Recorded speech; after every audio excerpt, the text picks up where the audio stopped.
설교 준비하는 가운데 한국에 이렇게 이름만 대도 많은 분들이 알 수 있는 유명한 목사님들 두 분의 고난에 대한 그분들의 고백의 이야기가 목회와 신학이라고 하는 그 월간에 이렇게 실려 있어서 여러분들에게 먼저 소개를 좀 해드리기를 원합니다.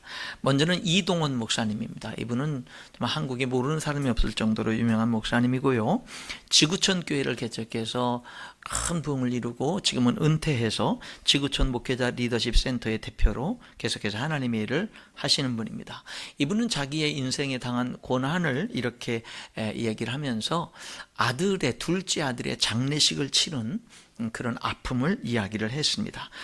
두 아들 가운데 특별히 둘째는 애교가 많았고 목사님의 삶의 위로였고 자랑이었다라고 말합니다. 근데 병에 걸려서 8개월 동안 투병 생활을 하다가 결국 이제 떠나게 됐는데, 그런 아들의 투병 생활 속에 하나님 앞에 정말 많은 몸부림을 쳤다고 합니다. 이분이 그런 몸부림 속에서 정말 하나님의 어떤 그 응답, 이런 것들을 찾기 위해서 이분은 무엇으로 몸부림을 치면서 노력이 되냐면 책을 읽는 것으로, 이렇게 해서 특별히 고난을 당한 사람들의 책을 읽으면서 실제 고난을 당한 사람들의 책, 그래서 그 가운데 마음 깊이 공감된 책이 아마 여러분들도 많은 분들이 아실 만한 이제 작가 박완서 작가의 한 말씀만 하소서라는 책인데, 이 작가는 자기 아들을 잃었을 때의 그 고통을 이야기하면서 그때 주변의 위로조차 고문이었다라고까지 말을 했습니다.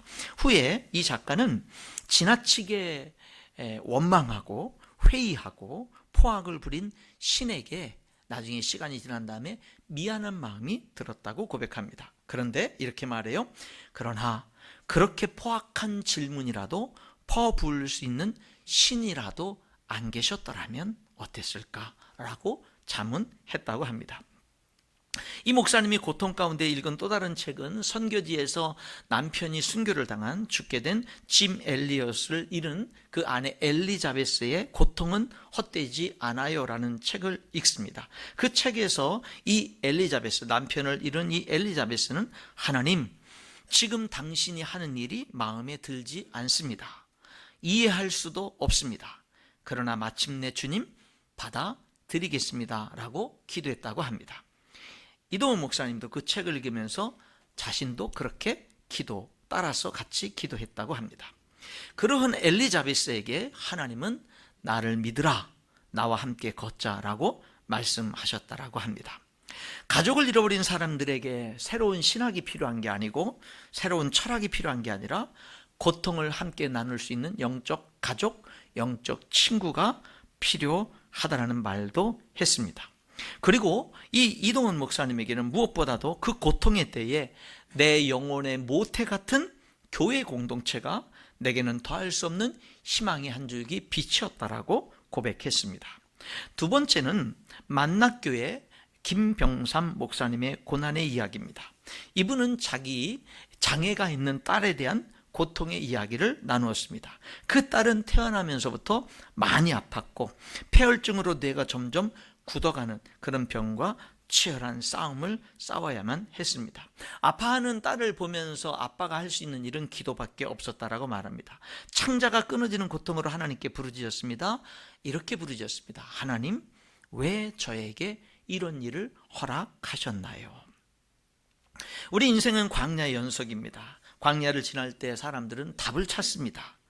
풀과 물을 찾는 거죠. 그러나 풀이 있고 물이 있는 곳이라면 광야는 애초에 아니라고 그런 말합니다. 따라서 광야를 지나는 사람은 답을 찾을 것이 아니라 광야 밖으로 나가는 안내하는 길을 찾아야 된다라고 말합니다. 요한복음 14장 6절에 예수님이 말씀하셨죠. 내가 곧 길이요 진리요 생명이니 나로 말미암지 않고는 아버지께로 올 자가 없느니라. 마치 광야에 던져진 것만 같은 그런 인생 앞에 놓일 때 우리는 내가 무엇을 잘못했지? 내가 뭘 잘못했지? 이런 질문을 하지 말라고 말합니다. 오히려 질문을 이렇게 하라고 합니다. 하나님은 왜 나에게 이런 일을 허락하셨을까? 하나님은 왜 나에게 이런 일을 허락하셨을까? 이 김병삼 목사님은 딸을 통해서 하나님이 내게 주신 가장 큰 은혜는 어떠한 상황 속에서도 하나님과 동행하는 법을 깨닫게 된 것이라고 고백했습니다. 여전히 내 삶 속에는 해결되지 않은 문제들이 있다. 그러나 이제는 원망이 아닌 기대와 소망으로 하나님께 질문 드린다. 하나님, 왜 저에게 이런 일을 허락하셨나요?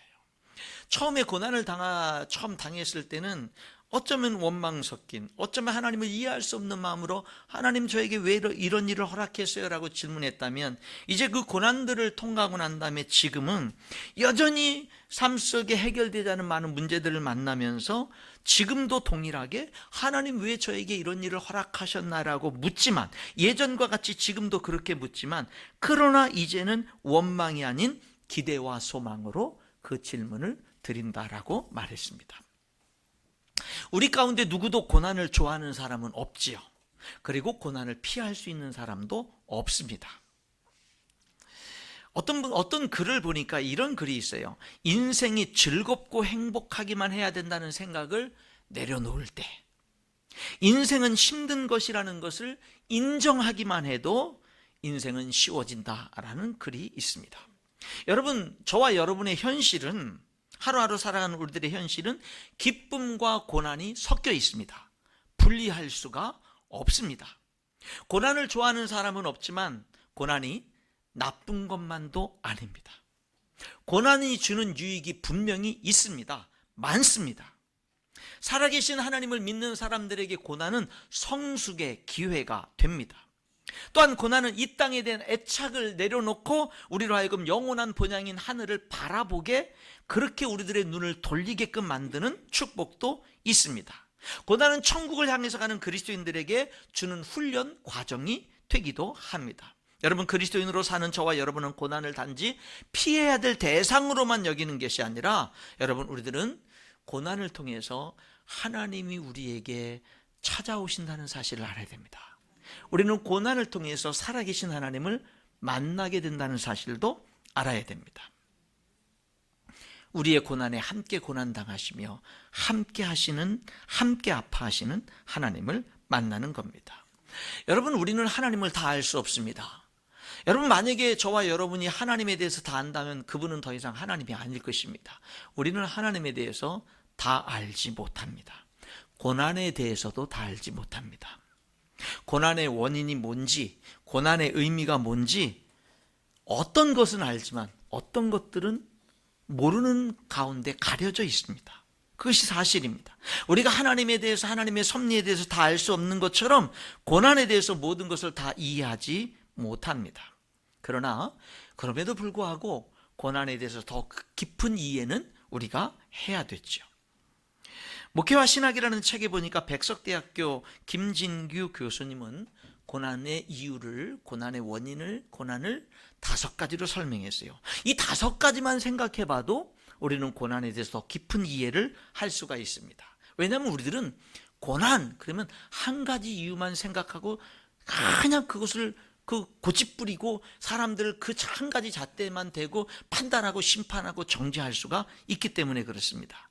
여러분, 이분이 소개하는 5가지 고난을 여러분들이 잘 귀담아 들으시고 여러분의 삶에 정말 큰 도움이 될 수 있기를 바랍니다. 첫 번째, 이분이 말하는 고난은 뭐냐면 응보적 고난입니다. 죄를 지으면 고난을 당한다라고 하는 교리죠. 성경에서 많이 말씀하고 강조하고 있는 겁니다. 그러나 우리들이 이 응보적 고난에 대해서 우리들이 조심해야 될 것은 뭐냐면, 모든 고난이 다 응보적 고난은 아니라는 겁니다. 욥의 친구들은 욥이 당한 고난을 응보적 고난으로만 해석했습니다. 너 우리가 모르는 은밀한 죄, 하나님만이 하는 은밀한 죄를 지었으니까 너 이런 고난을 당한 거야. 하나님은 심은 대로 거두게 하시는 하나님이고 공평하신 하나님이잖아. 그 하나님이 너에게 이렇게 엄청난 고난을 허락했다면 너에게 은밀한 죄가 있으니까 그런 고난이 있는 거지 라고 그렇게 친구들은 이야기했죠. 그것으로 인해서 욥은 고통을 당했습니다. 근데 여러분, 아이러니한 문제가 뭔지 아세요? 욥은요, 그 인과응보적 해석으로만 고난을 해석하는 친구들 때문에 고통을 당하면서도 하나님께 나아가서는요, 자기 자신이 인과응보적 그런 원리로 하나님께 따지는 거예요. 친구들은 너는 분명히 하나님은 심은 대로 거두게 하시는 하나님인데 너희가 이런 고난이 당하면 너는 분명히 은밀한 죄가 있기 때문이야. 회개해. 이렇게 친구들이 얘기합니다. 그것이 욥에게 위로가 안 돼요. 왜냐하면 자기는 누구보다도, 그렇게 말하는 친구들보다도 하나님 앞에 바르게 살았거든요. 은밀한 죄를 짓지 않았거든요. 진실하게 하나님을 믿었거든요. 성경에도 그가 죄를 지어서 고난이 닥쳤다라고 성경도 얘기를 하지 않거든요. 하나님이 오히려 고난을 허락하기 전에 욥의 그 신앙을 하나님도 얼마나 자랑했는지 모릅니다. 여러분, 욥이 그렇기 때문에 고난을 당한 게 아니에요. 근데 친구들이 그렇게 그렇게 공격을 하니까 그 친구들의 그 말이 위로가 안 되고 아픔만 되는 거예요. 그래서 그 아픔을 가지고 하나님 앞에 가지고 가서 뭐라고 얘기하는 줄 아세요? 하나님, 내가 하나님을 이렇게 열심히 믿었는데 왜 나에게 이런 고난을 주셔요? 라고 인과응보적 원리 차원에서 또 하나님께 따지고 원망하는 거예요.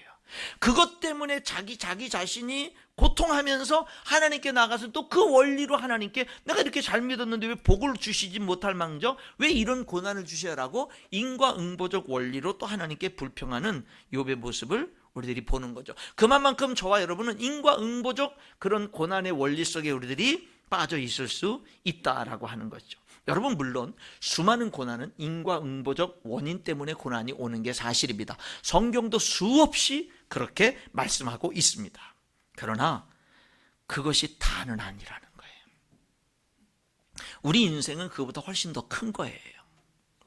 인간의 모든 고난이 다 인과응보적 고난은 아니라는 걸 아셔야 됩니다.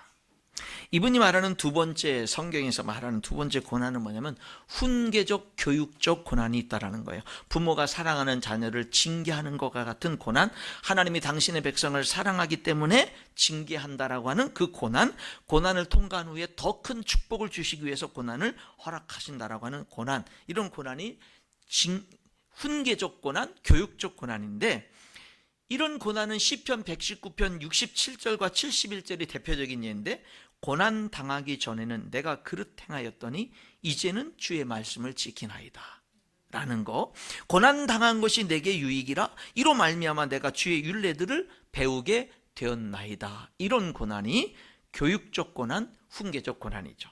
세 번째는 대속적 고난도 있습니다. 대신 당하는 고난이죠. 우리 예수님의 십자가의 죽으심이 예수님에게 죄가 있어서가 아니라 우리의 죄를 대신해서, 우리를 대신해서 당한 고난, 예수님의 십자가의 고난은 대속적 고난이죠. 그런 고난도 있는 거예요. 네 번째는 하나님 나라를 위한 고난도 있습니다. 하나님을 위해서 고난을 받는 거예요. 하나님의 뜻을 위해서 고난을 받는 거예요. 복음을 전하다가 고난을 받는 거예요. 하나님의 일을 하다가 고난을 받는 겁니다. 누가복음 9장 23절에 아무든지 나를 따라오려거든 자기를 부인하고 자기 십자가를 지고 나를 따를 것이니라 말씀하신 게 바로 그거죠. 골로새서 1장 24절에 사도 바울은 이렇게 고백합니다. 나는 이제 너희를 위하여 받는 괴로움을 기뻐하고 그리스도의 남은 고난을 그의 몸된 교회를 위하여 내 육체에 채우노라. 여기서 사도 바울은요, 교회 성도들을 위해서 고난을 당했고, 그리고 뭐예요? 사도 바울은 교회를 세우기 위해서 고난을 당했어요. 그런 고난도 있다라고 하는 겁니다. 마지막 다섯 번째는 원인을 알 수 없는 고난도 있어요. 끝까지 원인을 알지 못하는 고난도 있는 거예요. 욥이 당한 고난은 욥의 차원에서 볼 때는 끝까지 원인을 알 수 없었습니다. 끝까지 하나님은 그 원인을 말씀하지 않으셨어요. 여러분, 이렇게 한 대학 교수가 고난에 대해서 연구해서 5가지를 이렇게 제시한 것처럼 이것만 있겠어요? 얼마나 많은 그런 고난의 원인들, 이유들이 있겠어요? 여러분, 그런데 우리들은요, 내가 알고 있는 어떤 그 한 가지만 가지고, 어떤 사람이 교통사고를 당해서 병원에 입원했으면 가서 무죄 줬어? 회개할 거 있으면 회개해. 그게 틀린 말이 아닐 수도 있지만 그게 맞는 말이 아닐 수도 있잖아요. 고난이 응보적 고난만 있는 게 아니잖아요. 그래서 우리들은요, 조심해야 되는 거예요. 그리스도인들이 겸손해야 되는 겁니다. 여러분, 그리고 여러분에게 어떤 고난이 닥쳐왔을 때에도 여러분, 우리들은 좀 더 왜 나에게 이런 고난이 왔을까? 하나님 앞에 깊이 있게 묻고 또 묻는 것이 필요합니다. 인간에게 찾아오는 모든 고난은 이유가 원인이 무엇이든지 간에 궁극적으로는 하나님의 주권 아래 있는 줄 믿습니다. 그렇기 때문에 고난당할 때 최고의 해결책은 고난조차도 주권자이신 하나님께 기도하는 것입니다. 야고보서 5장 13절에 너희 중에 고난당하는 자가 있느냐? 그는 기도할 것이요. 이렇게 말씀했습니다. 우리에게 무엇보다도 고난 속에 중요한 건 뭐냐면요, 그 고난 속에서도, 고통 속에서도 여전히 신실하게 하나님과 동행하는 것을 배워야 되는 겁니다. 고난의 한복판에 있는 사람을 길 잃은 사람에 비유한 글이 있습니다. 여러분, 길 잃은 사람에게 필요한 건 뭘까요? 안내자입니다. 우리 인생의 안내자는 뭐예요? 성경이 안내자가 되는 것입니다. 자, 오늘 본문으로 우리가 한번 돌아가 보겠습니다. 오늘 본문에 보게 되면은요, 여기 누구에게 말하냐면 18절에 보니까 사환들아 이렇게 말합니다. 사환들에게 말해요. 여러분, 사환이 누구죠? 영어 성경에는 slaves 이렇게 되어 있습니다. 노예들입니다. 노예들. 여러분, 2000년 전에 노예들은 어떤 사람들이냐면요, 어떤 그 주인이 재산 목록 중에 하나로 여겼지 노예를 인간으로 취급하지 않았습니다. 사람 취급을 받지 못하는 사환들입니다. 노예들입니다. 그 노예들에게 뭘 하고 베드로는 지금 얘기를 하고 있냐면은 주인들에게 순종해라, 데모해라, 반역해라. 노예제도 잘못된 거잖아. 그러니까 반역해서 스트라이크를 일으켜라. 주인을 죽이고 자유를 쟁취해라. 이렇게 말하지 않아요. 뭐라고 해요? 순종하라 그럽니다. 실제로 여러분, 이 시대의 많은 노예들은요, 이 말씀 따라서 더 신실하게 자기들의 일을 감당했습니다. 그리고 노예 주인들을 전도했습니다. 그리고 노예 주인들이 하나님을 믿으면서 노예 제도가 잘못됐다는 걸 깨달으면서 노예 제도가 무너지기 시작을 했습니다. 선으로 악을 이기는 역사들이 일어난 거예요. 그런데 여기 이 노예들에게, 주인들에게 순종하는데 선하고 관용하는 자들에게만 아니라, 그러니까 주인이, 노예 주인이 선한 주인이 있어요. 관용하는 존재, 이 관용한다라는 말은 너그럽다, 친절하다 이 말이에요. 그러니까 너그러운 노예 주인인데 나쁜 주인도 있지만 정말로 선하고 친절하고 너그러운 주인들도 있어요. 그럼 그런 노예 주인들에게만 순종하는 게 아니라 그 다음에 뭐라 그래요? 또한 까다로운 자들에게도 그리하라. 쉬운 성경은 이 까다롭다라는 말을 악하고 나쁜 주인이라고 표현합니다. 그러니까 뭐예요? 악하고 나쁜 노예 주인들에게도 순종하라고 가르치는 거예요. 그러면서 뭐라고 얘기하냐면 19절에 부당하게 고난을 받아도, 부당하게 억울하게 고난을 받아도 참으면, 하나님을 생각함으로 슬픔을 참으면, 부당한 억울한 고난을 당했는데 참는데 어떻게 참으냐면 하나님을 생각하면서 참는 거예요. 그럼 그게 뭐냐? 아름답다라는 거예요. 우리말 성경은 은혜롭다, 쉬운 성경은 하나님이 기뻐하신다 라고 아름답다라는 말을 번역하기도 했는데, 어쨌든 억울한 고난을 당했는데 하나님을 생각하면서 참는 거예요. 그것이 아름답다라는 거예요. 그러면서 20절에 죄가 있어서 매를 맞고 참으면 그 무슨 칭찬이 있겠느냐. 그러나 선을 행함으로 고난을 받고 참으면 이는 하나님 앞에 아름다우니라. 내가 선을 행했는데 그 결과가 고난이와, 선을 행했는데 그 결과 고난이와, 하나님의 뜻대로 순종했더니 고난이와, 하나님의 말씀대로 살았더니 고난이와, 그런 고난이 왔을 때 참으면 이는 하나님 앞에 아름다우니라. 그리고 21절에 이렇게 말하는 거예요. 이것을 위해서 너희가 부르심을 받았다. 이것을 위해서 너희가 부르심을 받았다. 이렇게 얘기를 하는 거예요. 그러면서 21절을 주목할 때 이를 위하여 너희가 부르심을 받았어 라고 한 그 다음에 뭐라고 얘기하냐면 예수님을 봐 이러는 거예요. 예수님을 봐. 너희들아 예수님 봐. 인천열린교회 3월 17일 날 2부 11시 예배 참석하는 성도들아, 너희들 고난이 있어? 어려움이 있어? 예수님을 한번 보자. 예수님을 한번 보자.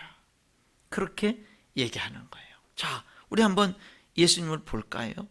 그 예수님을 보면 그 다음에 뭐라고 얘기하냐면 이를 위하여 너희가 부르심을 받았으니 그리스도도 너희를 위하여 고난을 받으사 너희에게 본을 끼쳐 그 자취를 따라오게 하려 하셨느니라. 그는 죄를 범하지 아니하시고 그 입에 거짓도 없으시며 욕을 당하시되 맞대어 욕하지 아니하시고 고난을 당하시되 위협하지 아니하시고 오직 공의로 심판하시는 이에게 부탁하시며 친히 나무에 달려 그 몸으로 우리 죄를 담당하셨으니 이는 우리로 죄에 대하여 죽고 의에 대하여 살게 하려 하심이라. 그가 채찍에 맞음으로 너희는 나음을 얻었나니 너희가 전에는 양과 같이 길을 잃었더니 이제는 너희 영혼의 목자와 감독 되신 이에게 돌아왔느니라. 예수님을 바라봐. 예수님을 바라봤더니 예수님도 고난을 당했네요. 예수님의 고난의 특징 첫 번째가 뭐예요? 여러분을 위해서 고난을 당했어요. 그리스도도 너희를 위하여 고난을 받으사. 예수님의 고난의 특징 뭐라고요? 예수님은 여러분을 위해서 고난을 당하셨어요. 그래서 우리에게 본을 보여주셨어요. 그 자체를 따라오게 하셨어요. 여러분, 이사야서 53장은 예수님이 오시기 700년 훨씬 전에 기록된 말씀인데 700년, 800년 후에 있을 일을 예언하면서 예수님이 우리를 위해서 대신 고난 당하시고 죽으실 것을 이렇게 예언합니다. 그는, 예수님은 실로 우리의 질고를 지고 우리의 슬픔을 당하였거늘 우리는 생각하기를 그는 징벌을 받아 하나님께 맞으며 고난을 당한다 하였노라. 예수님은 여러분의 질고를 지고 여러분의 슬픔을 대신 당해서 고난을 당했어요. 근데 우리는 그 예수님을 보면서 예수님에게 무슨 죄가 있었나 봐. 우리는 그렇게 생각. 그분은 나의 죄를 지고 나의 질고를 지고 나의 고통을 지고 나의 슬픔을 지고 나의 허물 때문에 그분이 나를 대신해서 고난을 당하고 죽임을 당했는데 나는 그 나를 위해서 죽으시는 예수님을 보면서 저분이 무슨 죄가 있었나 봐. 이렇게 생각했다라는 거죠. 우리는 생각하기를 그는 징벌을 받아 하나님께 맞으며 고난을 당한다 하였노라. 그 다음에 이렇게 말합니다. 근데 오해하지 마. 그가, 예수님이 찔림은 우리의 허물 때문이야. 예수님은 너의 허물 때문에 죽었어. 그가 상함은 우리의 죄악 때문이라. 예수님은 너의 죄 때문에 그가 상했어. 그가 징계를 받음으로, 예수님이 십자가에 못 박혀 징계를 받음으로 우리는 평화를 누리고, 그래서 너에게 인생의 평화가 주어진 거야. 그가 채찍에 맞음으로 우리는 나음을 받았도다. 우리는 다 양 같아서 그릇 행하여 각기 제 길로 갔는데 여호와께서는 우리 모두의 죄악을 그에게 담당시키셨도다. 여러분, 우리는 다 양 같아서 그릇 행하여 각기 제 길로 갔거늘 여호와께서 우리 모두의 죄악. 여러분, 뭐가 죄인 줄 아세요? 내가 옳다고 생각되는 대로 사는 게 죄예요. 그게 죄예요. 내가 옳다고 생각하는 게 다 옳지 않거든요. 여러분, 이 세상 모든 사람들이 다 자기가 옳다고 살아가면 살아갈수록 이 세상은 죄악이 더 난무합니다. 우리는요, 하나님의 뜻이 뭐지? 하는 걸 찾고 그 뜻에 맞춰서 살아야 돼요. 모든 인간은 그렇게 살아야 돼요. 거기에 회복이 있는 거예요. 여러분들은 항상 살면서 여러분이 지금 옳다고 생각하는 게 그게 진짜 하나님 앞에 옳은지를 점검하셔야 됩니다. 점검하셔야 됩니다. 여러분 마음대로 사는 게, 여러분이 옳다고 사는 게 그게 죄악이 더 늘어나는 거예요. 예수님은 그것 때문에 죽으셨어요. 예수님의 죽음의 특징이 뭐라고요? 여러분을 위해서 죽은 거예요. 저를 위해서 죽은 겁니다. 여러분 기억하십시오. 여러분 대신 고난당하신 분이 계신다라는 거. 여러분 기억하세요. 여러분 대신 죽으신 분이 계신다라는 거. 여러분 믿으세요. 하나님의 아들 예수님은 여러분 때문에 이 세상에 여러분과 같은 사람으로 오셨고 여러분 때문에 죽으셨어요. 여러분을 위해서 고난당하셨고 여러분을 위해서 죽으셨어요. 저는요, 어제 계속 밤중에 늦은 밤에 걸으면서 예수님의 고난을 계속 생각했어요. 예수님의 고난. 여기 성경을 보니까, 설교 준비를 하고 성경을 보니까 예수님의 고난의 특징은 우리를 위해서 고난당한 거거든요. 이 말씀을 계속 예수님이 나를 위해서 고난당했어? 예수님이, 나 정민철 목사, 예수님이 나를 위해서 고난당했어. 예수님이 하나님의 아들이 그 존귀하신 분이 나를 위해서 고난을 당하셨어? 그러다 보니까요, 그래, 맞아, 예수님 날 위해서 고난 당했어. 그렇게 계속 생각하다 보니까 여러분 어떤 고백이 나온 줄 아세요? 내 인생 가치 있게 살아야 되겠다. 열심히 살아야 되겠다. 제대로 똑바로 살아야 되겠다. 이런 고백이 저절로 나오지 않아요? 저절로 나오지 않아요.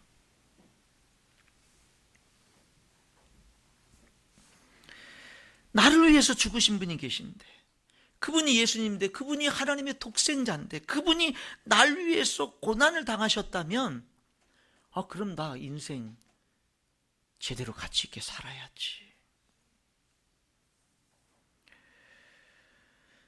여러분, 예수님의 고난의 또 한 가지 특징은 뭐냐면요, 첫 번째는 나를 위해서 당한 고난이라면, 두 번째 특징은 나의 죄를 담당한 고난이에요. 여기 24절에 친히 나무에 달려, 이게 무슨 뜻인 줄 아세요? 친히, 나무는 십자가예요. 십자가에 달려서 그 몸으로 우리 죄를 담당했는데, 예수님이요, 그 높으신 분이, 야, 누구 한 사람이 예수님 대신 십자가에 달려 죽게 하면서, 이 사람이 죽은 걸 내가 죽은 걸로 칠 테니까, 그리고 너희들의 모든 죄를 용서해 줄게. 이래도 되지 않아요? 근데요, 그분이 직접 십자가에 못 박혀 죽으신 거예요. 누구 대신 시키지 않고 친히 하나님의 아들이 직접 여러분을 대신해서 죽으신 거예요. 친히 십자가에서. 그러니까 예수님이 왜 친히 죽었냐면요, 그 몸으로 우리 죄를 담당하셨으니. 여러분 보세요. 여러분이 세상에 어떤 종교를 가지고 그 종교에 열심을 낸들 여러분의 죄 문제 해결할 수 있나요? 없습니다. 여러분이 교회를 열심히 다니면서 온갖 헌금을 하고 온갖 봉사를 다하면 여러분의 죄 문제를 해결하나요? 할 수 없습니다. 우리 중에 누구도 어떤 종교를 통해서, 어떤 선행이나 어떤 열심을 통해서 우리들의 인생의 죄 문제를 해결할 수 있는 종교는 없고 그런 사람도 없습니다. 그런데 여기요, 예수님은 여러분의 모든 죄를 예수님이 담당하시고 죽으신 거예요. 여러분, 이렇게 됩니다. 만약에 이 주보 용지가 여러분이 태어나면서 죽을 때까지 지은 죄 목록이라고 해보세요. 이 죄 때문에 여러분들은 거룩한 하나님 앞에 갈 수 없고 하나님 나라에 갈 수 없어요. 근데 이거를 선행으로 해결할 수 없어요. 착한 일로, 종교적인 열심으로 해결할 수 없습니다. 아무리 종교적인 열심을 해도 여전히 우리는 범죄하는 연약한 인간들입니다. 해결할 수 없어요. 우리들에겐 절망이에요. 그런데 예수님이, 죄 없으신 하나님의 아들 예수님이 오셔서 여러분의 이 모든 죄를 그분이 담당하신 거예요. 가져가신 거예요. 그리고 여러분의 그 죄 때문에 죄 없으신 예수님이 죽으신 거예요. 그래서 여러분에겐 죄가 없어졌어요. 용서를 통해서 없어졌어요. 그래서 여러분들은 거룩한 하나님 앞에 나갈 수가 있게 됐어요. 거룩한 하나님의 나라에서 하나님과 영원히 살 수 있게 됐어요. 여러분, 우리가요, 교회도 교회 일을 열심히 해서 천국 가는 게 아니에요. 나를 위해서 대신 십자가에서 내 죄값을 치르시고 죽으신 예수님을 받아들이고 그 십자가의 죄 용서를 받아들이고 그 용서를 받아들임으로 우리가 죄 사함 받아서 하나님의 자녀가 되는 거예요. 그게 오늘 이 말씀이에요. 친히 나무에 달려 그 몸으로 우리 죄를 담당하셨으니 라는 말입니다. 여러분, 예수님의 죽으심의 특징 또 한 가지는 뭐냐면요, 여러분의 죄 때문에 죽으셨다라는 거예요. 범죄하는 그 영혼은 죽을지라. 모든 사람이 죄를 범하였음에 하나님의 영광에 이르지 못하더니. 여러분, 우리 인생의 진짜 문제는요, 죄 문제고요. 아무리 도덕을 배우고 철학을 배우고 아무리 배워도 인간의 죄의 속성, 죄 문제를 해결할 수 있는 길은 없습니다. 인간의 죄 문제를 완전히 해결할 수 있는 이 세상에 어떤 교육, 어떤 것도 없습니다. 그런데 여러분, 우리들의 죄를 완전하게 단번에 해결하시는 분은 하나님의 아들 예수 그리스도의 십자가의 죽으심입니다. 그것은 우리들의 죄 문제를 다 해결합니다. 우리를 새 사람 되게 합니다. 저는 목사의 삶을 살면서 얼마나 많은 기적들을 보는지 몰라요. 여러분, 수많은 사람들이요, 이 성경책을 펴놓고 한두 시간 예수님이 죽으신 얘기, 예수님이 죽으신 그 이유, 예수님이 죽음으로 우리들에게 주어진 축복, 이 죄사함의 이 축복들, 이런 것들을 1시간, 2시간 설명해주고 그 예수님을 믿기로 결심하는 고백의 기도를 드리고, 그 순간부터 인생이 변화되고 삶이 변화되고, 그 순간부터 죽는 날까지, 그 순간부터 수십 년을 변함없이 주님과 동행하는 그 사람이 어떻게 한두 시간에 저렇게 인생이 변화되고 저렇게 행복하고 풍성한 삶을 살지 하는 그런 사람들을 수없이 봤습니다. 수없이 봤습니다. 그런데요, 그런 사람들이 그 십자가의 은혜를 잃어버리면 여러분, 세상 가치관을 따라가고 세상 성공을 따라가고 주님을 다시 십자가에 못 박는 삶을 살지요. 그래도 주님은 변함없이 사랑하시고 그런 사람들을 초청하시고 기다리십니다. 오늘 어떤 분이 예배 전에 저한테 이제 질문했어요. 하나님, 주의 성실하심이 크시도소이다. 이 성실하심이 뭐냐고. 그 성실하심이라는 말은, 하나님의 성실하심이 날마다 새로운데 그 성실하심이 뭐냐 그랬을 때, 그 성실은 성실로 번역하기보다는 신실하심으로 번역하는 게 더 이해가 좋다라는 얘기를 했어요. 그랬더니 그분이 저한테 뭐라는지 아세요? 목사님이 저한테 하는 것처럼요 그러더라고요. 얼마나 기뻤는지 몰라요. 지금 듣고 계시는데 복 많이 받으시기 바랍니다. 네. 그렇게 얘기를 하시더라고요. 여러분, 우리 성도들 여러분, 세상으로 돌아가지 마세요. 세상 가치관으로 돌아가지 마세요. 여러분, 십자가로 더 가까이 나아가세요. 십자가로 더 가까이 나아가세요. 여기 예수님이 왜 죽었어요? 우리 죄를 담당하기 위해서. 여러분, 예수님이 여러분의 죄를 담당해서 죽으심으로 그 결과가 뭔지 아십니까? 25절이에요. 너희가 전에는 양과 같이 길을 잃었더니, 전에는 죄악 속에서 방황하는 인생이 아무리 몸부림쳐도 이제는 나를 위해서 십자가에 대신 내 죄를 담당하시고 죽으시고 부활하신 예수님을 믿은 이제는 너희 영혼의 목자와 감독 되신 이에게 하나님께 돌아왔느니라 라는 거예요. 예수님이 우리 죄를 십자가에 죽으심으로 우리는요, 더 이상 죄악 속에 방황하는 인생이 아니라, 여전히 우리는 지금도 죄를 짓는데, 여전히 죄악 속에, 더러운 죄악 속에 넘어지는데, 그런데 우리들은요 하나님께 돌아온 자로 사는 거예요. 하나님께 돌아온 자로, 더 이상 죄를 지어도요 그 죄 속에 방황하질 않아요. 회개하고 용서받고 씻음받고 여전히 하나님을 아버지라 부르고 하나님과 동행하는 삶을 사는 거예요. 여전히 우리는 부족하고 여전히 죄를 범하고 넘어지지만 죄 속에 방황하지 않아요. 여전히 하나님 안에 거하고 하나님과 동행하는 거예요. 이 말씀도 묵상해 봤어요. 끝없이 묵상하고 끝없이 질문을 던져봤어요. 예수님의 죽으심으로 내 모든 죄가 용서받았구나. 내 모든 죄 문제가 해결됐구나. 내가 하나님 앞에 나아갈 수가 있게 됐구나.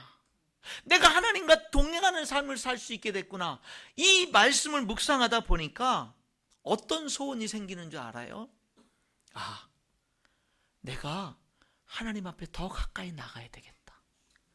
예수님의 십자가의 죽으심으로, 내 죄를 대신한 죽으심으로 내가 하나님 앞에 나갈 수 있게 된 사람이 됐는데, 내가 하나님을 멀리할 수 없지. 하나님께 더 가까이 나가야 되겠다. 예수님을 내가 더 깊이 알아야 되겠다. 내가 예수님을 더 알아야 되겠다. 여러분, 이런 고백이 당연히 나오는 거 아니에요? 성도 여러분, 하나님께 더 가까이 나아갈 수 있기를 축복합니다. 시편 기자는 이렇게 고백했죠. 하나님께 가까이 함이 내게 복이라. 여러분, 여러분을 위해서 여러분의 죄 때문에 대신 죽으신 예수님을 더 아세요. 더 깊이 아세요. 사도 바울은 빌립보서에서, 사도 바울은요 로마 시민권을 가지고 가말리엘 문화에서 최고의 교육을 받고 정말로 권력을 가지고 정말로 세상의 모든 스펙이란 최고의 스펙을 다 가진 사람이 사도 바울이었습니다. 모든 사람이 성공하기를 원하고 갖기를 원하는 스펙들을 다 가진 그 사람이 사도 바울이었는데, 이 사람이 다메섹 도상에서 부활하신 예수님을 만나고 난 다음에는 사도 바울이 뭐라고 고백한 줄 아세요? 내가 가졌던 스펙들, 내가 가지고 있었던 자랑하던 그 모든 것들이 만약에 예수님을 알아가는 데 있어서 방해가 된다면 나는 그 모든 것을 다 배설물로 여기겠다, 똥처럼 여기겠다, 이렇게 말했습니다. 왜? 내 주 예수 그리스도를 아는 지식이 가장 고상함을 인함이라. 여기 고상하다는 말은 가장 최고다, 가장 뛰어나다라는 뜻입니다. 여러분, 바울이요, 수많은 최고의 학문을 배우고 수많은 많은 것들을, 스펙들을 쌓았지만요, 예수님 나를 위해서 십자가에 죽으시고 부활하신 예수님을 만나고 나니까 그거보다 더 귀한 최고의 지식은 없어요. 그러니 세상 지식이나 자랑들이 내가 예수님을 알아가는 데서 나로 하여금 교만하게 만들고 순수하게 어린아이 같은 마음으로 주님께 나가지 못하게 만들고 한다면 난 그거 똥처럼 여기겠다는 겁니다. 왜? 내 주 예수 그리스도를 아는 지식이 가장 최고이기 때문에. 그러면서 이렇게 고백을 해요. 내가 그리스도 예수 안에서 발견되려 함이니. 자기는 이제 계속해서 내가 누구지? 사도 바울인 내가 누구지? 정민철 목사 내가 누구지? 여러분 자신들 여러분이 누구지? 내가 누구지? 라고 할 때 내가 누군지 라고 하는 이것에 대한 계속적인 발견을 그리스도 안에서 발견되어지기를 원하는 거예요. 다른 사람과 비교하면서 내가 누구지? 나보다 없는 사람과 비교하면서 나는 있는 사람이야. 나보다 탁월한 사람이면서 나는 별거 아닌 사람이야. 이렇게 사람들과 비교하면서 가진 것 가지고 이런 걸 비교하면서 나를 평가하는 게 아니라 나는 그리스도 예수 안에서 날마다 발견되어지기를 원하는 거예요.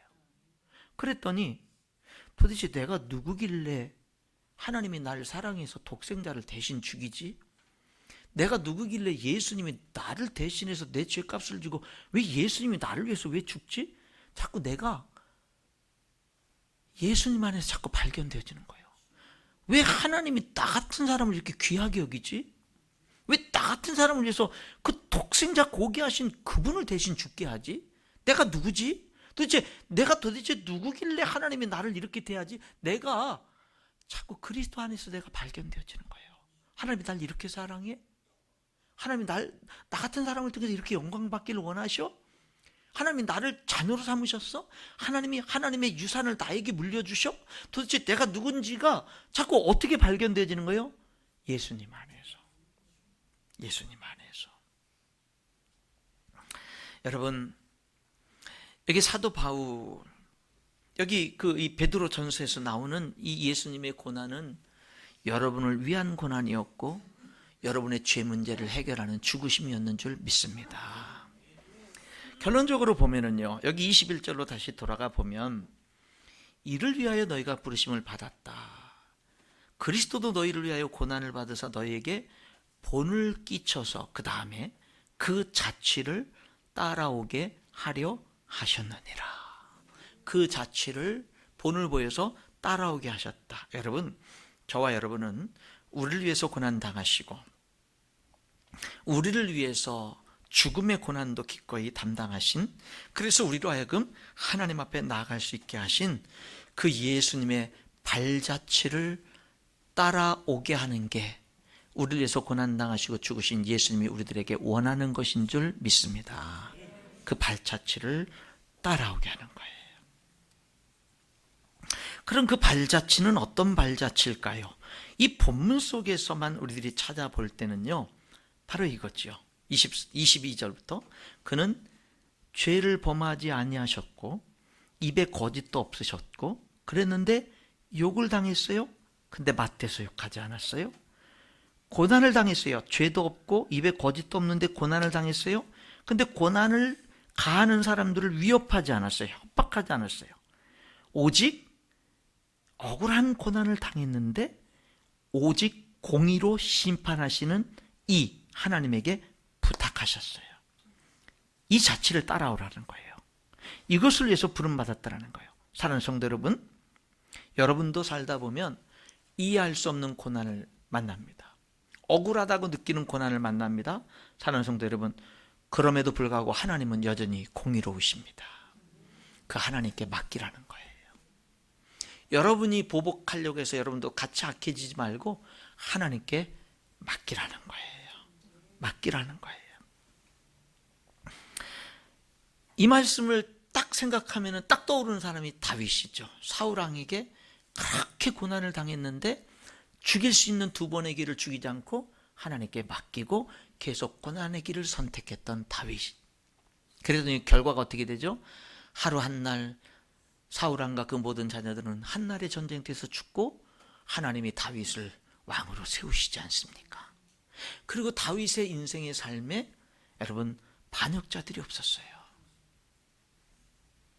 여러분 하나님은 공의롭습니다. 지금 당장 볼 때는 그렇게 안 보일 수가 있어도 우리는 믿음으로 하나님께 부탁하는 거예요. 또 하나 예수님이 어떻게 했어요? 24절 친히 나무에 달려 십자가에 달려 그 몸으로 우리 죄를 담당하셨다. 이는 왜 그렇게 했어요? 왜 우리가 어떻게 하기를 원해서 죄에 대하여 죽고 의에 대하여 살게 하려 하심이라. 예수님의 발자취를 어떻게 따라가요? 여러분 죄에 대해서 죽는 거예요. 의에 대해서 사는 거예요. 죄에 대해서 죽는다는 뜻은 더 이상 죄에게 반응하지 않는 겁니다. 죄와 싸우는 겁니다. 죄의 유혹과 싸우는 거예요. 싸워서 이기는 겁니다. 여러분 왜 우리는 더 이상 죄에 대하여 죽는 삶을 삽니까? 왜 그래요? 예수님이 내 죄 때문에 고난당했잖아요. 예수님이 내 죄 때문에 십자가에 못 박혀 죽으셨잖아요. 그러니까 나는 더 이상 죄 가운데 머물 수 없는 거예요. 더 이상 아무렇지도 않게 죄를 지을 수 없는 거예요. 여러분 왜냐하면 예수님이 내 죄 때문에 고난당했고 내 죄 때문에 십자가에 죽었다는 걸 나는 정말 믿으니까 더 이상 죄 가운데 거할 수 없는 거예요. 믿으니까, 진심으로 믿으니까. 예수님이 내 죄 때문에 십자가에 죽으셨다는 건 나는 정말 믿으니까 나는 죄에 대해서 죽을 수밖에 없고 의에 대해서 살 수밖에 없는 겁니다. 말씀의 결론을 맺겠습니다. 사랑하는 성도 여러분, 다음 주가 종료주일이고 고난주간이 시작이 돼요. 그런데 다음 주일은 우리가 선교사님이 오셔서 말씀을 전합니다. 그래서 저는 오늘 이제 이렇게 한 주 전에 예수님의 이제 우리들이 고난주간과 부활주일을 맞이하면서 여러분 예수님의 십자가의 고난과 죽음은 여러분을 위한 거거든요. 우리가 알아야 돼요. 받아들여야 돼요. 거기에 맞춰서 인생을 주님과 동행하는 삶을 살아야 돼요. 그게 진짜 살아계신 하나님을 믿는 거예요. 그게 진짜 믿음이라고요. 그것은 진짜 축복이라고요. 그것은 진짜 자유고 평강이고 영광이라고요. 그래서 오늘 이 말씀을 여러분과 함께 은혜를 나눴습니다. 여기 노예들에게 베드로는요 그렇게 얘기를 하잖아요. 까다로운 자들에게도 순종해라. 부당하게 고난을 받고 선을 행한 결과로 고난을 받아도 하나님을 생각함으로 참으면 아름답다. 아름답다. 이것을 위해서 너희가 부르심 받았다. 우리는 선으로 악을 이기는 거야. 공의로우신 하나님께 맡겨. 하나님 살아 역사하셔. 그렇게 말씀하고 있는 이 말씀 앞에 아멘하고 이 축복된 삶이 여러분의 삶이 될 수 있기를 주님의 이름으로 축원합니다. 기도하겠습니다.